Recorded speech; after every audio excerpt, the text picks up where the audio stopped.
Hello and welcome to the Lincolnshire Buzzcast, a podcast where we take a real life humorous look at life in Lincolnshire, as well as interview some amazing people who are doing some fantastic things in the county. I'm Lizzie. I'm Danny. And I'm Hannah. Coming up on today's podcast, Kerry introduces us to her wobble board. Ellie learns to look up. Lizzie learns which mint to put in water.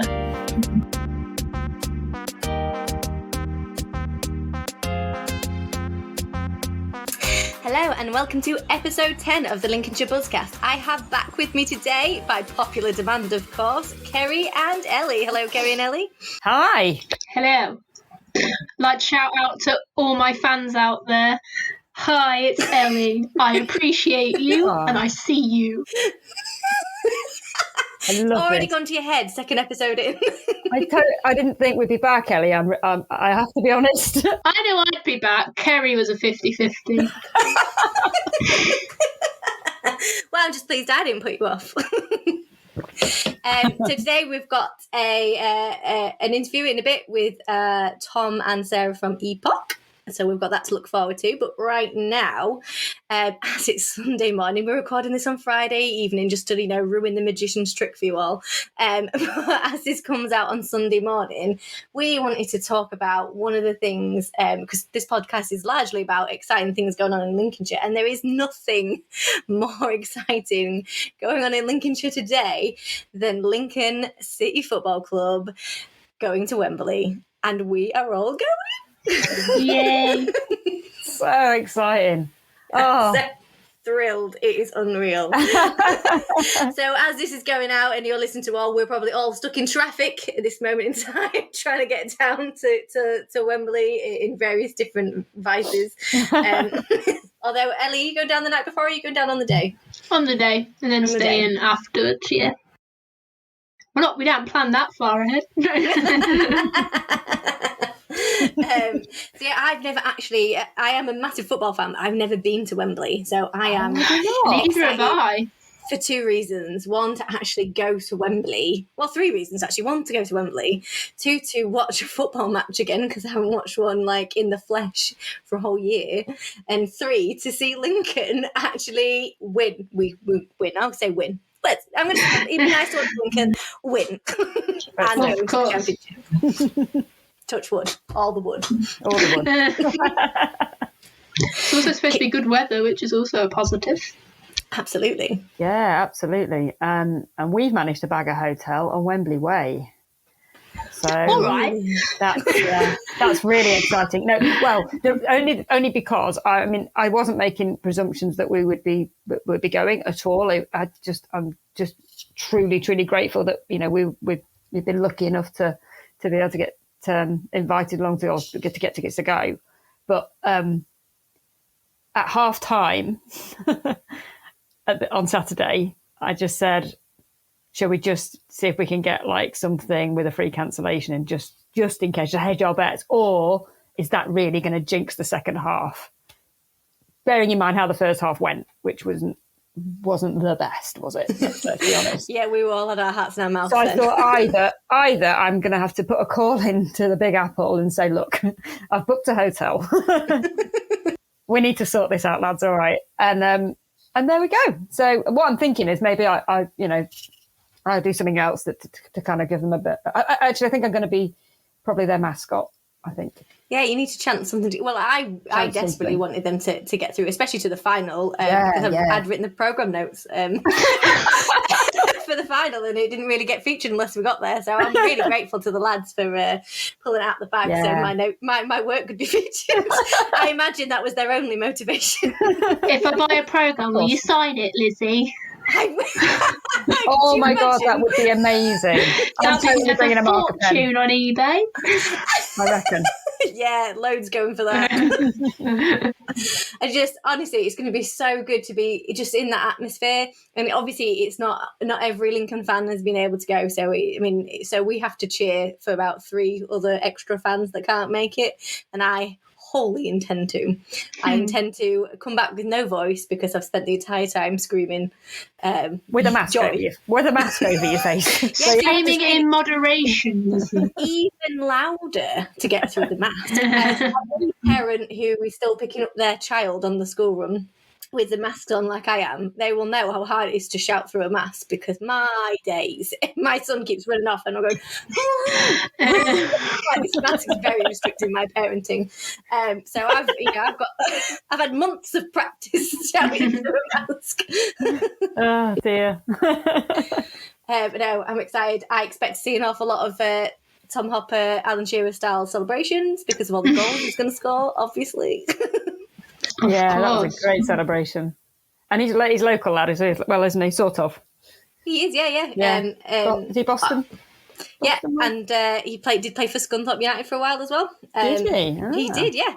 I'm obviously from Scunthorpe United way on, and when he got that transfer over to Lincoln, it wasn't direct. I think he went to somewhere after Scunthorpe and then to Lincoln.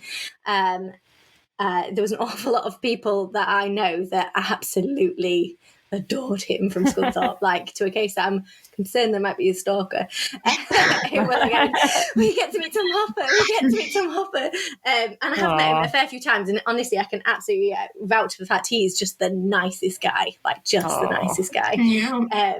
Do we think that the lads are going to tell their captain that he has to put some clothes on in the dressing room picture this time, or not? Brick had his clothes off in the dressing room picture. That was a revelation. That's it. I was looking at those pictures on social thinking that is going to be the most shared picture of the year. even if they win the cup.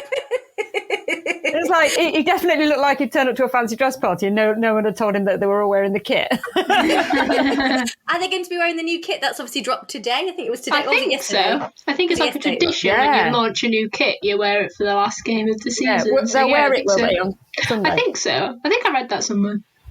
Ooh, I hope he's lucky. Just can't wait. It's going to be so good.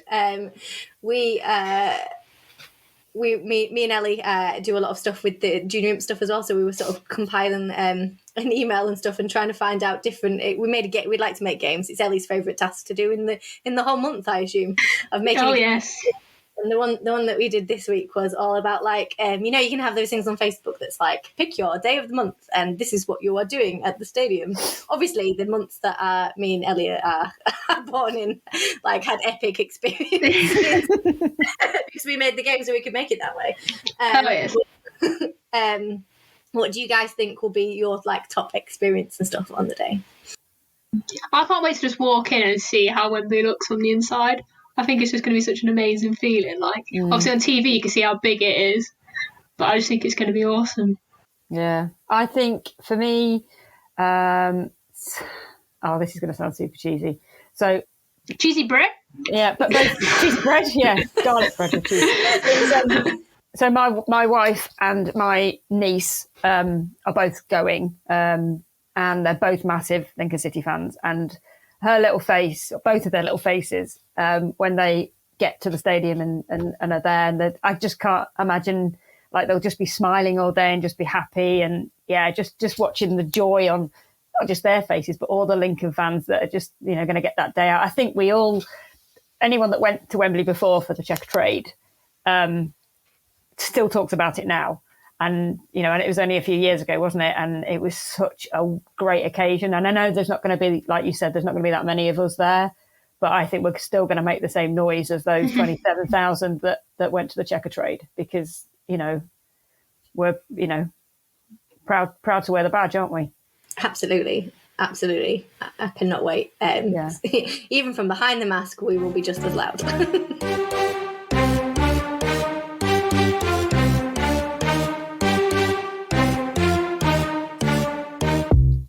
The last time I was at Wembley was I went to see Pink. She's just brought out a new album. In 2019, I had to, well, I didn't have to, but I engineered my honeymoon to be slightly shorter because I'd bought my wife tickets for her 40th birthday to go and see Pink. I hope she's a fan. You didn't enter absolutely. So you could go see Pink. She's a massive, massive fan. And when I'd already got the tickets for her 40th birthday. And when we were planning the honeymoon, I kept sort of being a bit awkward around what dates we could go and what we couldn't go. which wasn't a great way to She just made you think you don't want to go. You was like, exactly. No. Yeah, exactly. So, so that's the last time we were at Pink. And we had decided on our first dance at our wedding. And we wanted a version of a song that Pink usually performs live, called True Colours. And she hadn't ever recorded it live. So I even wrote to her management company and tried to get a copy of it so we could have our first dance, and it just didn't happen. So when we went to the concert, she did it live, and we sort of had a little, not a word, we sort of looked at the stewards, and they were telling people to sit down and not stand in the aisles. But we went into the aisle and the stewards left us alone, and we had our first dance. It was a Cyndi Lauper song, True Colours. I know which one you mean. Well, Pink does it live, and Gemma's a massive Pink fan. I would have been happy with the original version, but I wasn't happy that she wanted. I thought it was going to be a plot twist that she turned up to your wedding or something. No, not quite. That would have been nice. But I did shouted out from the stage. This is you. But when I did write to the management company, they did reply to me and say, unfortunately, we haven't recorded that. But on her new album, Ellie, that you mentioned, it's on there. Hey. Is it? It's on there now. Yeah. So when we renew our vows, Kerry and Gemma. That's it. When we renew our vows, we're going to we'll do it again. But it was like there were 90,000 people in Wembley Stadium, but we didn't know any of them were there. It was like I say, a bit of a cheesy moment, but it was lovely. Well, that was just beautiful. I wasn't prepared for that kind of emotion.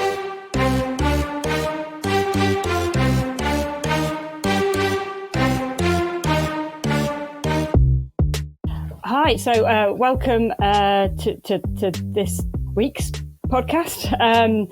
I have invited along Tom and Sarah Waller from Epoch Chiropractic, who, when we think about people that are doing wonderful things in Lincolnshire, these guys, I feel, are doing wonderful things for lots of people in Lincolnshire. Not just for me personally, but for lots and lots of their clients and patients. And so I wanted to bring them along, introduce them to you guys and to our listeners, and talk a bit more, expand a bit more about our health and wellbeing work that we're doing at Lincoln City Foundation, and maybe get a bit more insight from some professionals in their health and wellbeing. Thank you, Kerry. That's very kind. You call us professional, so I'll let Sarah talk then, I suppose. Talk about what we're doing. So Epoch is a chiropractic centre on the Birchwood in Lincoln, and I think we moved here to really try and help change the direction of healthcare in this city and in the county, which I think, if we're honest, kind of gets left behind in Lincoln a lot of the time, in the UK a lot of the time. And we just wanted to try and revolutionise that. And the way we come at it is not to say that we're the best place for everybody, but the best person for everybody is themselves. And our main aim is to empower that in the individual. And, we stand to inspire, educate and serve our community to enhance quality of life. And that's really our aim with what we do and everything that we do, whether it's being on this podcast with you to see if we can just give someone some aspect of improving their health, or whether it's them coming to see us to have more hands-on work. Very well said. We're a chiropractic centre, but we just... we like to inspire health and try and help people help themselves, not just with us, them seeing us, whether they see us or not. We try and provide information for free to help people make small changes, and it's often those small changes that make the huge impact over time. So that's what we do. I just become inherently aware of how I'm sitting all of a sudden. Yeah, we're standing. Yeah, I've been trying to figure out whether you're standing or not. I'm just been here like, I'm not sure. I was like, should I be standing? Work out the balancing act of the. I get brownie points because I've got my wobble cushion. Have you sat on the wobble cushion just because these guys are coming on? I sit on my wobble cushion twice a day. What a swap. Absolutely. Twice a day. Although sometimes I'm not aware of it in meetings, and I end up doing this sort of sway motion, and people You start did feeling do a bit that. sick. I do that, don't I? Yeah. But no. Why do I sit on a wobble cushion, guys? Tell these ladies. Great question. So as you're swaying there nicely, it really helps to get your spine moving. So often when we're sat down, our body just goes into a bit of a lull. So our body wants to move. Sitting down is not the best for our posture, but also for overall well-being. So the wobble cushion that you're sat on is great just to use for short periods of time, just to get your body and spine moving, which helps to get your brain firing. So yeah, you're doing a great job. Have you found that you've got an awful lot of people needing your services more because everyone's working from home now? Have you found a big rise? I suppose first and foremost, we've been very blessed to be busy over the last year, but it's testament to the fact that people need our help. And the reason I think we've seen such a rise is because in the last year, people have been under not just a lot more physical stress, but also emotional stress too. If you think there's three things that will cause your body to become sick, it's physical stress, chemical stress, and emotional stress. So you take someone working from home, they get up, they've got kids screaming in the background, they've got dogs barking behind the door, and they're trying to get on with their work. And there's a lot of emotional stress with that. And some of them might not even have the security of their jobs continuing. So there's a lot of emotional stress involved for them over the year. They're then not sitting at their usual desk, so they might be literally on the sofa with a cushion on their lap. They might be at the dining room table hunched over, or even on their bed in their bedroom. So they're getting a lot of physical stress as well. And when we work from home, the fridge is very close to hand. So we tend to snack a little bit too. So we're getting a triple whammy of physical, chemical, and emotional stress. And what that's really brought out is people whose problems might have come on over the last 5 years normally, it's accelerated into the last sort of 18 months. So we're seeing a lot of people who are really struggling, which is why we're trying to put out a lot of content to help those people, regardless of whether they come in or not, to keep Lincolnshire fit and healthy for the long run. And it's all ages as well. It's not even just one age group, really, from very young children impacted by schooling from home, and their life has been turned upside down, but also going up to the elderly, massive impact emotionally that I've seen personally, and it's really taken a toll on their health as well. So yeah, it's been a tough old year. With people isolating, not seeing friends. I think we underestimate how important emotional health is for our physical being. For instance, you talk about the senior members of the population, also the pregnant mothers that we're seeing. It's extremely stressful for them at the moment, and that emotional stress is having a physical bearing on their pregnancy as well. Well, you never really think of, I guess, emotional stress affecting physical stress as well, really, at all. It's not something that I've really connected together before, so it's interesting to hear you talk about that. Well, if you think of it this way, imagine if you were walking down the street and it's dusk, it's getting dark, and someone scares you. Your body's reaction to being scared would be to round your shoulders, stick your head forwards, and lift your fists up, and that's a defensive posture. Think of that posture and put it next to Kevin, the teenager, whose shoulders are rounded, head is forwards, and arms are up front. It's that stress physiology, the way we put our bodies into a defensive mode, is exactly the same as poor posture. And it's really just a fight and flight reaction that we get caught in that can really have a big hampering on our spine and our general well-being.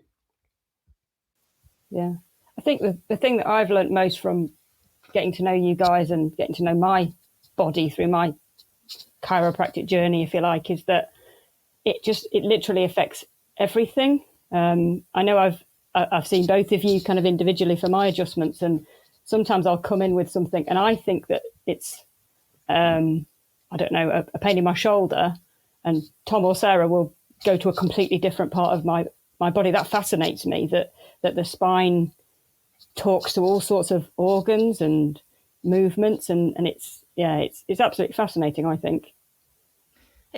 Our body is amazing, and essentially the spine's protecting your spinal cord, which is comprised of your brain and your spinal cord, and that controls everything in your body. So not only your physical movement, but the nerves from there control every cell, muscle, every tissue and organ in your body. So our body is very complex, but very clever at the same time. So you may have a pain in one area, but it's not necessarily the main cause of the issue. It could be somewhere else, like you said, Kerry. So we try and take a holistic approach from where we're based, because it's not as simple as 1 + 1. It's the body's complex. So we acknowledge that. Yeah, and on top of that, you might come in with pain, and that might just be the fire alarm that's going off. It might just be the warning that something's not right, and we start working with the body, and suddenly you're finding all these other ailments and issues that you've got going on start clearing up. We underestimate how amazing our body's potential to heal itself really quite is when we get a state of ease. And chiropractic is known to be an art. It's an art because the people who do that chiropractic, not just us, there's other people in town, have a skill to be able to do that, and it's their art. It's a very complex skill, I imagine, as well. I've always had a little bit of a fear of your industry, because I always fear that you could break my neck at any given time. Like, how close are you to that at any point? Just to let anyone who might have the same fear as me, like, get over that. Like, how close are you? So it's a very rational fear, because you fear for how your body is, especially when someone holds your neck. But there really is no reason to be fearful. One of the things we make very sure at Epoch, and what separates us, is we do an extremely thorough examination. We wouldn't touch anybody if we didn't really know what was going on. But an interesting study that comes to mind when you mention that is they did a retrospective study on people who've been shot.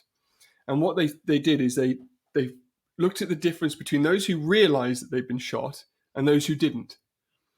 And what they found is everybody who realized that they'd been shot fell to the ground, and everybody who didn't realize they'd been shot stayed standing. So what they concluded is, you think that if you get shot, you should fall to the ground. So those who got shot and realized it fell to the ground. The same thing is, most of us here, people, your listeners, have probably watched Arnold Schwarzenegger crack someone's neck in the past and didn't go very well. And then they now associate a chiropractor with exactly the same thing when it's quite simply not. And as we said earlier, we've got a patient who's soon to be 99, and we've got the youngest we've got in at the moment is just a couple of weeks old, and the care is tailored to the individual, and it's really not what necessarily people would lead it to believe. Excellent. You've made me feel better, so I'm sure you've made lots of other people feel better too. I was super inspired when kind of in my early days of coming to see you. The guy that you told us about that couldn't walk very many steps, if I remember rightly. He had a breathing difficulty and he couldn't walk very far. Yeah. Do you remember that? Yeah. So it's extremely common. As simple as posture. If you think of, again, that rounded posture where your shoulders are forward, your body's slumped, imagine the space you've got for your lungs to sit. It's really quite compressed. Like if you just now bend over and touch your toes and try and take a deep breath in, it's going to be very difficult to do. And if we can just help someone's posture lift up and open up, the space for them, their ability to breathe, massively increased. And again, it comes back to what we said earlier, is we're not going to stand here and profess to fix and cure absolutely everything under the sun. But we very well know that if the body is at more ease, if we can make it more comfortable and move better, it's going to have every chance possible to heal itself and recover. Yeah, and that's why there's so much that people can do, whether they come see us or not. There's lots of things that you can do as well to get your body functioning better in your own time as well. So that's why I try and give people tools. So if they're not able or want to come and see a chiropractor or another healthcare professional, there's lots of things that you can take and control in your own hands to make that change as well. So yeah. That's actually quite good. On that thought then, I guess, what top tips do you have for people that are maybe sat working from home, like now, like a lot of people are, that they could do to actually improve their posture for work? Good, great question. So as we mentioned before, sitting is really not the best for us. It doesn't help to get our brain or body fire at all. So a simple thing that we recommend is just for people to stand up every 20 minutes.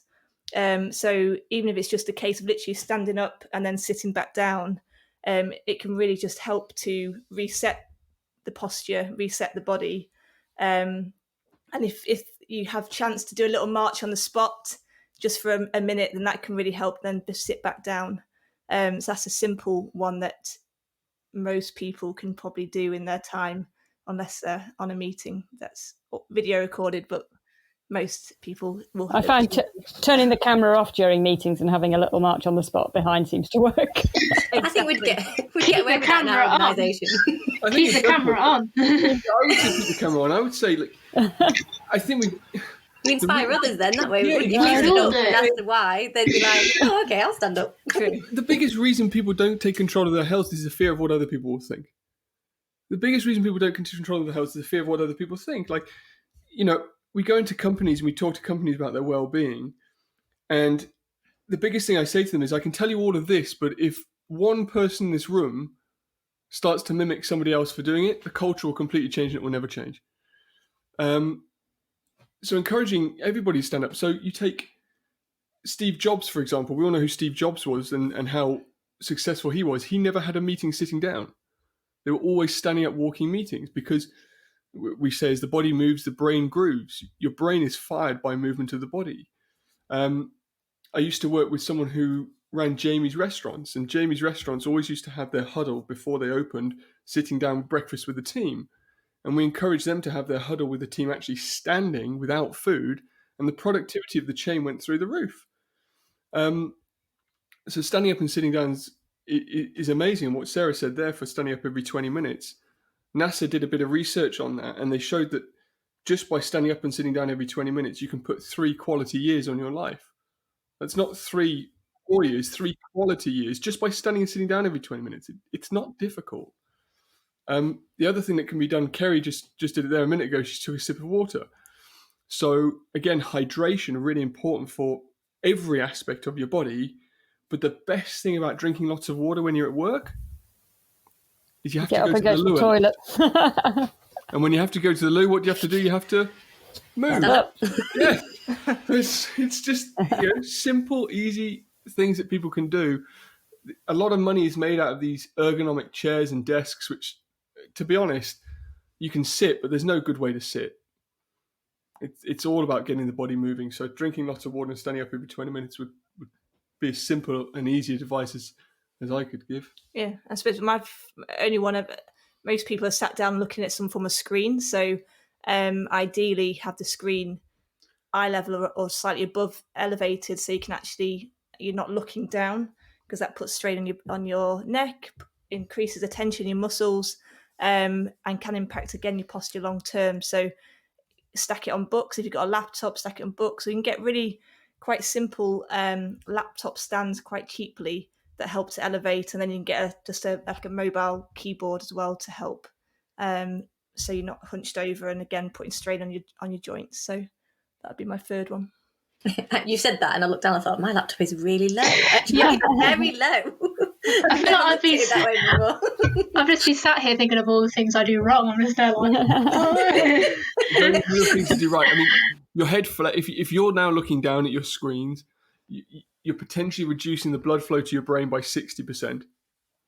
I can blame that for all the ridiculous ideas I've had now, aren't I? Oh, I'm sorry, it's the position of my laptop. and again, it's a cheap fix. It's not necessarily anything fancy. It's stacking it on books and like £10-15 for a plug-in keyboard.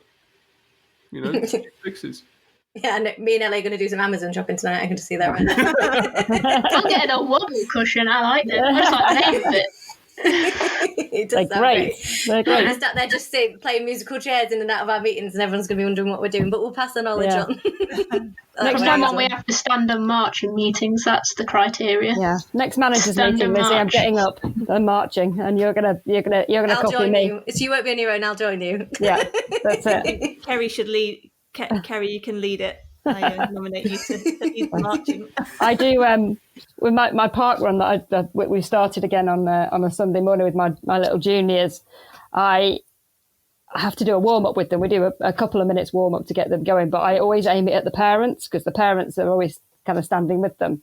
And I know for a fact that kids can do head, shoulders, knees and toes while they're still marching, and they love it. But the parents don't like that at all. Parents don't like to march when they're touching their toes. Well, it's really hard, I imagine. It is hard for tall people, but it's all right for 4-year-olds. I've never been described as a tall person. They're getting health by stealth, so I'm not making any apologies to them. Health by stealth is a great term. I'm not health by stealth. Another question I had for you that really, my husband works in physiotherapy and he gets this all the time, so I'm wondering if you do as well. Every person that you probably meet at a party or your friends and family, when you tell them what you do, it's one of the first things they say to you, I've got this problem. And how annoying is it? So whenever there's a party, I race to the champagne first. So I can't be called upon to do anything. It does happen, doesn't it? Yeah, it does happen. I suppose a lot of people struggle with their body and don't always speak to someone about it. So yeah, it does happen. But yeah. Is it always about backs though? Because when I think some people, when you talk to them, you say, "Oh, I'm going to see a chiropractor." They say, "Oh, you must have a bad back." But I mean, I know from experience that it's not just about backs; it's about the whole of your body. And I could definitely bore people to death with, the kind of experience I've had with. But I mean, Lizzie, you said to me about popping and cracking and noises and things like that, and I'm very squeamish. yeah. But is it right? Is that air? Yeah, it's negative pressure. Well, your first question is yes. Most people go, oh, they either go, oh, I've got a bad back, or oh, I don't need to see you, which is fine. But which is an odd way to say, hi, I'm a chiropractor. I don't need to see you. It's very odd. what a weird start to the conversation. Anyone with a spine needs a chiropractor, but that's my humble opinion.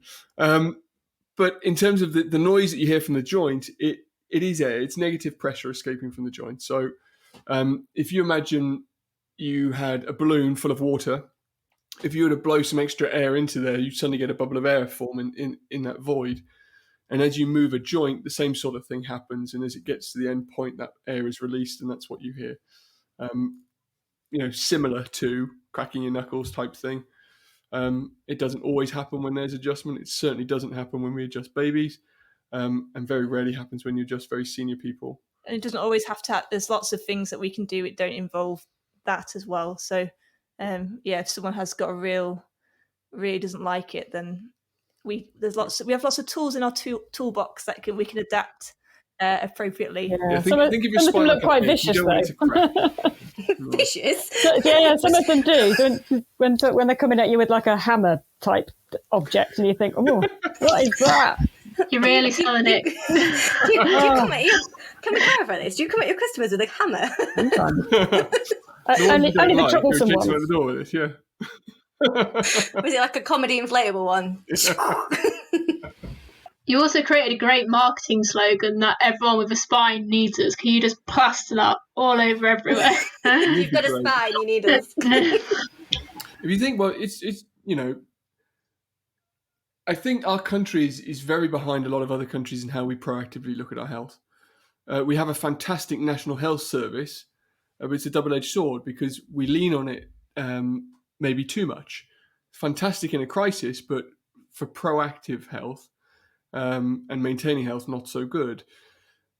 And especially if you go towards Eastern Europe, really, really great at being proactive with their health. If you go to sort of Asia or Australia, really good at being proactive with their health. And the reason I say everybody with a spine needs a chiropractor is because everybody's spinal cord sits in the middle of their spine. And if I was to ask you what percentage of the nerves going through your spine do you think are responsible for pain? What percentage of those nerves do you think are responsible for pain? I'll give you a clue. It's between 1 and 100. I feel like it's a trick question. Is it 100%? Well, you say 100%, and that's the most common answer. It is actually only about 10%. So 90% of those nerves running through your spinal cord, you don't feel whether there's a problem, but they're controlling your heart, your lungs, your spleen, your kidney, your digestive system, how your body's healing, how your body's reproducing.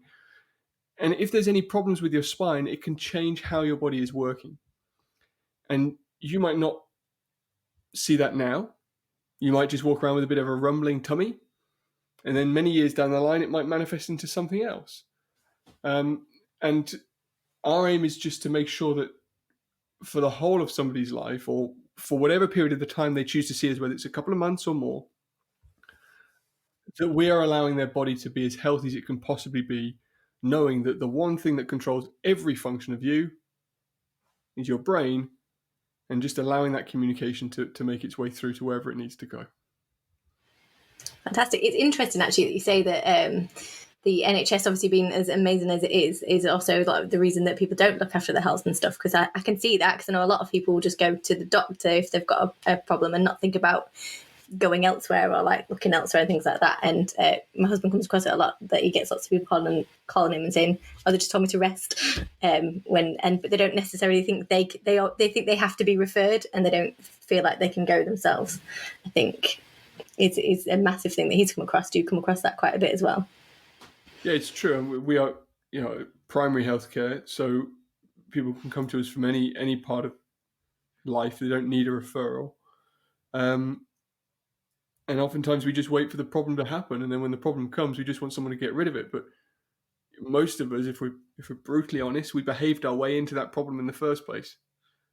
And it's changing that behavior, or getting someone to show you a different way, that really not just makes it feel better, but actually creates the change and fixes it long term. I think it's also knowing that we have got the opportunity to take control of our health as well. And that's not always publicised, or it's not the way that we're automatically brought up necessarily.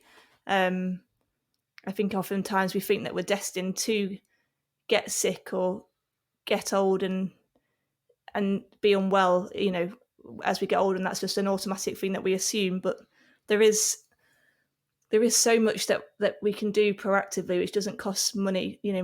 Money doesn't take up much time, that really can help. And that's what we try and just let people know that is the case. And we've all got so much potential, but sometimes we're just not aware of it. So yeah. How would you find to motivate? I don't want to. I'd say I'm obviously still quite young. Obviously I'm early 20s. How would you motivate someone in their early 20s to basically care about? Not that I don't care about my body, but if you get what I mean, like to think about how my body will be when I'm older. Like, I probably do slouch a lot, and I probably don't sit in my desk chair now and work from home.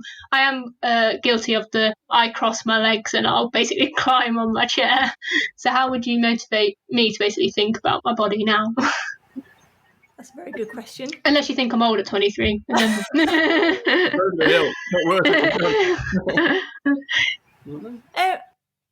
I think just start implementing simple things, and I suppose explaining the why. So, if you are spending a lot of time sat down, like we've discussed before, it's just it doesn't have to be a big overhaul to make the change.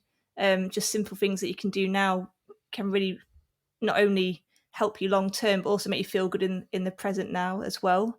You can probably answer that. I would say, like, it's attaching it to you and what you enjoy. So figuring out what it is that you enjoy, and then we think about, well, is that going to be possible if you continue the way you're going long term? Honestly, teenagers through to mid-20s, very difficult to motivate to change their health. Very difficult to motivate at all to do anything. It's not your fault.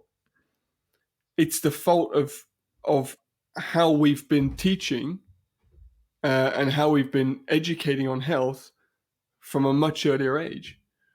And one of the bugbears I have is trying to change how youngsters are taught health and how we look after the children, because it's the habits we instill in them now that will create habits in the future. And unfortunately, it's not until you really hit a pain point that you'll decide to do something. Either you'll have physical pain that literally stops you from being able to do what you want to do and you enjoy doing, and then you'll seek some help. You'll probably seek some help and then eventually find an alternative. Or there'll be, illness that'll cause you to do something different. But, if I was to talk to myself at your age, I'd probably say, well, what is it you enjoy doing, Tom? Okay, do you think you can still do that in 10 years if you keep going the same way that you're going? And try and motivate on an individual basis. There's no way you can do it on a blanket basis because we are so different. Yeah, I guess that's maybe something that needs to come in from schools and colleges and stuff like that then, and that kind of thing, because there's going to be a generation of, I say generation, and I'm aiming at the kids, but I'm one of them, I guess, and I'm 33 as of only the other day. So they're just looking at their phones all the time, so they have that net. It's not just that a laptop working from home, that, looking down at their phones for a large amount of the day. I imagine you're going to have that problem quite a bit growing older. Either that or they walk into lampposts. You've seen that. Darwin's theory will sort them out. Yeah. But it does scare me. It really scares me. You add the phones, then you take heavy backpacks is something I have a bit of a bugbear about, because schools aren't providing lockers anymore or desks that you can put books in. Kids are walking around with really heavy backpacks on all the time. My daughter has all her books for some reason. She doesn't need them all in the day. She just likes them to be in a bag. What's that about? So what happens? So because she's got that heavy backpack on, instead of falling over backwards, she's going to push her head out forwards as a counterbalance. You then take the phone in front of you, and now we've got a really bad problem. The neck is obviously an extremely important part of the body. It's the relay between the brain and the body. We're closing off the chest cavity of where our organs are now sitting. Plus reducing blood flow to the brain by 60%. It is going to create massive problems in the future, and something needs to be done about it. There's your takeaway, Lizzie. She listens to this podcast, actually. So, Lydia, if you're listening, take some books out your bag and look up. But this is the same thing. This is where the schools need to take note. The schools need to take some ownership on this. And I maybe not say this, but it's dangerous, because litigation could come back at the schools in the future if they don't start to do something about it. Yeah, absolutely. I would love a locker. I wish we had lockers, just because I think they're cool. Yeah, they're always on the American TV. You can put pictures on them all the time. I never had that joy as a kid.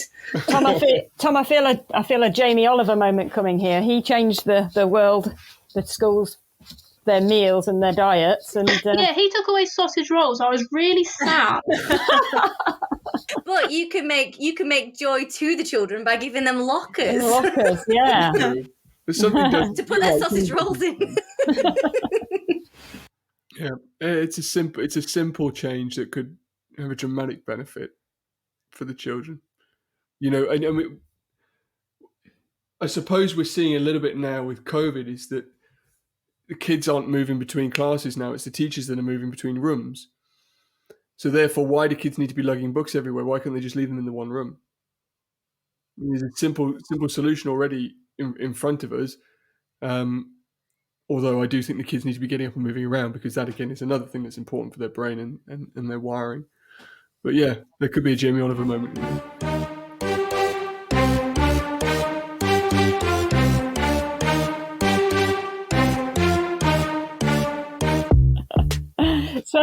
So what do you guys do to keep you're looking after all of us? What do you do to keep your well-being? We're quite we have our set routine, not routine, but we have things that we do consistently daily. So every day we commit to moving in some shape or form. So whether that's going out for a good walk or going to the gym, we always do some form of intentional exercise every day for at least half an hour. That's what we aim, ideally more, but that's what we aim for. We drink a lot of water. So a lot of water. If you see me, I'll always have water by me. Even when I'm in practice, I'll have a big water bottle with me. So we stay hydrated, just because it keeps our energy up and makes us feel good. So that's one of the things that we do. And we're very conscious about what we consume. So we're mindful about what information we absorb. We avoid the news because it's rare that we hear good news on the news. So we fill our brains with positive information. We spend some time reading most days for our mental health, and to allow ourselves to be creative as well and motivated. That's one of the things that we do consistently. Food. And food, of course. we're certainly not. We're not perfect all the time, but we're consistent. We do try to eat consistently good. So fill our plates with homemade food. So try and avoid processed food where we can. Lots of greens. So you may think we're a bit slightly mad, but for breakfast we'll often have salad with eggs, for example. So we avoid processed food. But yeah, we're certainly not perfect. So we do have moments where we enjoy a treat or two. But generally, we try and stay on track. You've also got the best Greek takeaway next to you. Yeah, oh my we goodness. haven't tried that yet. Oh, we're coming back. I'm on my way back to bread, guys. I'm sorry, but they do the best pita. They do the best. They do it. They do nachos, but they make them with pita breads, homemade pita breads. It's just how incredible. does that work? With bread? Yeah, it's pita bread, and they chop it up into little triangles like nachos, and they cover it. Oh, I thought you meant together. I thought you meant put the nachos in the pita bread like a nacho sandwich. Oh, it's just, which is an odd concoction. It's such a phenomenal Greek restaurant. Sorry. I'll move away from bread. Step away from the bread again, Kerry. Yes, our neighbours are lovely, but they are the antithesis of what we actually try. And for sure, yeah. You do. If you were to be an observer on, where your practice is, and you kind of look at, it's like a split screen, isn't it? Yeah, it is funny. It's interesting what you say about water, really, because it's how much water you're supposed to drink every day is actually quite a lot. I've tried to. I had an app once where I tried to do it, and it's actually it's a massive mindset, because I am very guilty of actually forgetting to drink. I've once gone a full day without drinking or going to the toilet at all, which I always used to say is I've trained my body for, like, I don't know, some sort of apocalypse situation where if that happened, I'd outlive everyone, because I just forget. I do forget, and it's a mindset you have to, like. So the app was really good, really, because it prompted me to do it, and we took the mick, but actually it was a really good and I want to buy it thing that one of our colleagues in the office has one of these water bottles that says drink this to 9 o'clock and to 10 o'clock, and you're right, she was going to the toilet load, she was complaining about it, but you're right, it did make it like get up and out and moving and stuff. So, like, water is so underrated. Like, water is probably the biggest. Dehydration is one of the biggest causes of Western disease.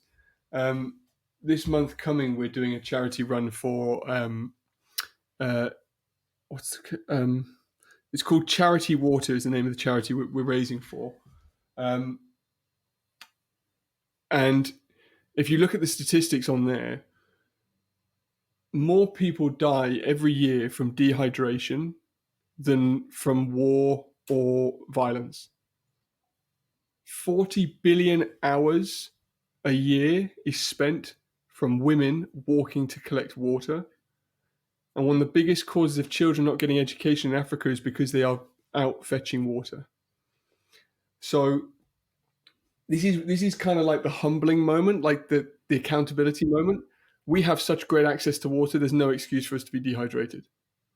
There's zero excuse. And if we were hydrated and we really did keep ourselves well hydrated, it would take a huge burden off the healthcare system, because it would be reducing a lot of chronic lifestyle diseases. On that note, on the 22nd of this month, I'm doing a webinar all about back pain, and all the money I'm raising for that is for that charity. So I'd just like to plug that. That's fantastic. How can people join that Through our webinar then? social media, there'll be links on Epoch Lincoln's Facebook page. There'll be links to it. So it will teach you how to look after your back while giving some money to that charity, Charity Water. Excellent. So all the people who are sat there who have listened to this now and thinking, I've got a really bad back, actually. I've resonated everything you say. My laptop's far too low. I do sit with my legs crossed, all this kind of stuff, and are really interested in finding out how they can help their back. You can also do that and help a good cause. So absolutely, what a great thing. And I guess with the water, have you got any good top tips to get everyone to actually drink all that water? Because it is hard if you've not done it before. Like, you've got to get into that mindset. So what's your good top tip as to making sure everyone takes in that what is it? What it's about 8 large glasses of water a day or something like that you're supposed to have. Yeah, ideally, yeah. So ideally, just have a bottle of water and sip away all day. So rather than down pints, have an alarm that says you need to down a pint now. The best thing would be to try and just sip away during the day, but have it so that you are getting up. So we do have a big bottle of water. We drink so much, we do need to get up anyway to use the facilities. But just keep sipping, get a water bottle close by, and wherever you are, even if you're in the car, maybe have a couple so you have one in the car as well. Because we often spend a lot of time travelling from one place to the other, and that's a perfect time when we often do get dehydrated, but it's an easy time to just have a sip of water as well. And we often get that people don't like the taste of water. So we've got something. Ellie. I was just sat there like, can I have squash instead, or does it have to be water? So, ideally, plain water is the best. Have you tried like infusing your water? So maybe cut up a slice of orange or a bit of lemon. You could let that sit in your drink. And we pre-COVID we used to have infused water in our practice, which we'll be bringing back very soon. But you can put amazing things in there, like mint and orange or different herbs. It's not grapefruit. Mint. Oh, the plant mint, not like a polo. or pineapple, guys. Fresh mint. I was like, put a polo in what? I never thought of that, and then I realised what you were talking about. Fresh mint. We are an odd couple. We have full water bottles in every car, and glasses in every room with water in I them. get a bit anxious if I don't have water nearby. Yeah. Sip away, and try and use it. Infuse it if you don't like it. Ideally, avoid the squashes because they're sugar based. And often we say, does tea and coffee count? Unfortunately, not. It creates the opposite effects. It makes us actually go to the toilet more. So it's a diuretic. So it actually makes us lose water. So see, I thought it did count. I did actually. I was thinking, there's water in this. I've got a lot of work to do. A lot of work to do with you guys. You're pouring like mostly water into it, so I just assumed this is water. But then it makes you get rid of it quicker. So I suppose the thing is, people we start to talk about all of this stuff for health, and I know certainly people who've been around for longer start to get really frustrated because it's like, well, I've heard it all before. This fad came, this fad went. Like, come on. And what we try and stress to people that we're not professing any new fad here. It's something very simple, and the health for a human being is extremely simple. If you went to the zoo and the giraffe was sick, they wouldn't start giving it a special diet for a certain thing and doing this for that. They'd say, well, let's try and make its habitat as natural as we can possibly do for that animal and give it as natural of a food as we can. And the same is true for human beings when we're sick. Like we spoke about with food earlier. If it's in a packet, it's bad for you. If you're putting stuff into your water, it's not pure. Health really is very, very simple.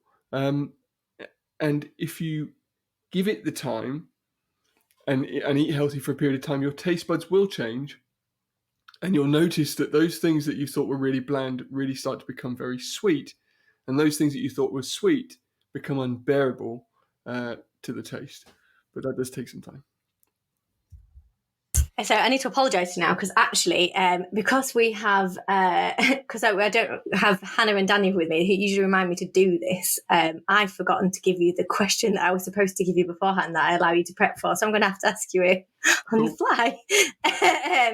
So we ask every single one of our guests that come on our podcast, and it's a really good way to understand the person quite a bit. But so if you were to have a dinner party and you could invite 3 guests, any guests that you would want, alive or dead, who would you invite and why?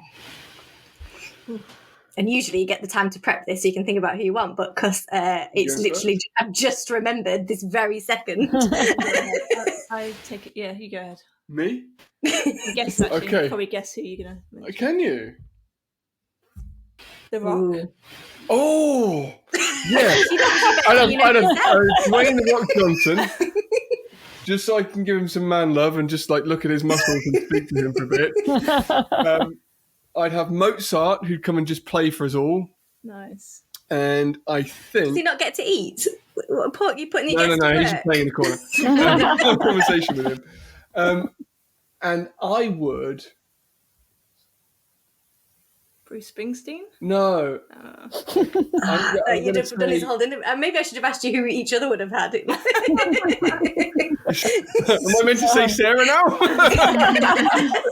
I assume she'd be there anyway. It's an impromptu game of Mr. and Mrs. Out of curiosity, I think I would actually invite Jesus because he did a lot of healing in his time, and I would like to just compare healing tips. Was all about.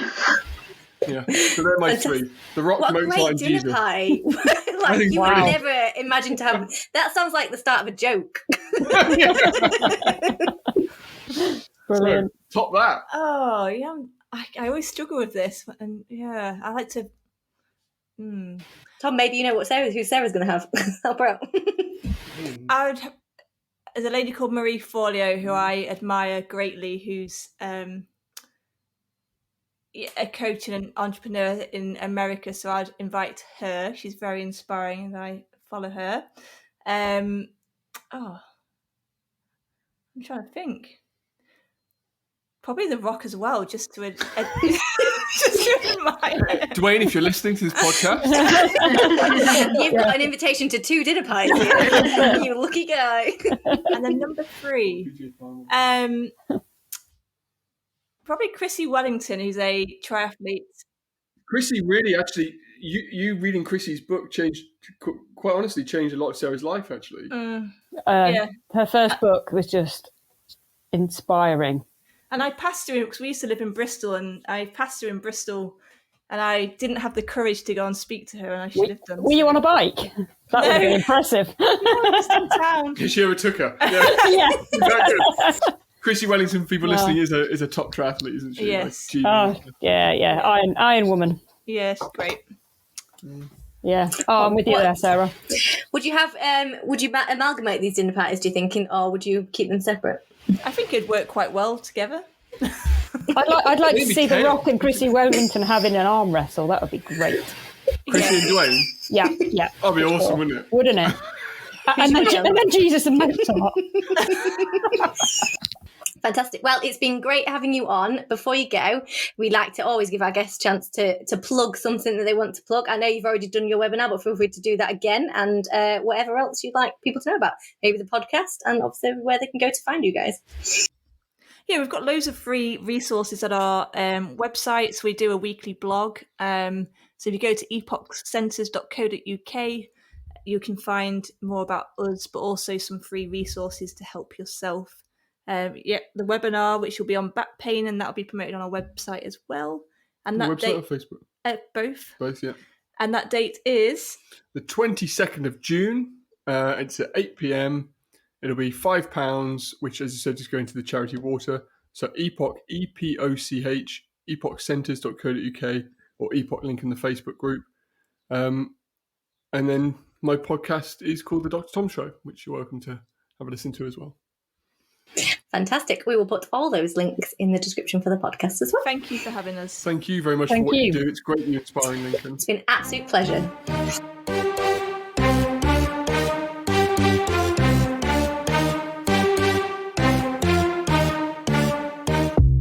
Thank you very much for listening to the Lincolnshire Buzzcast again. We loved speaking to our special guest today, and we hope you all managed to learn something fantastic about your own health.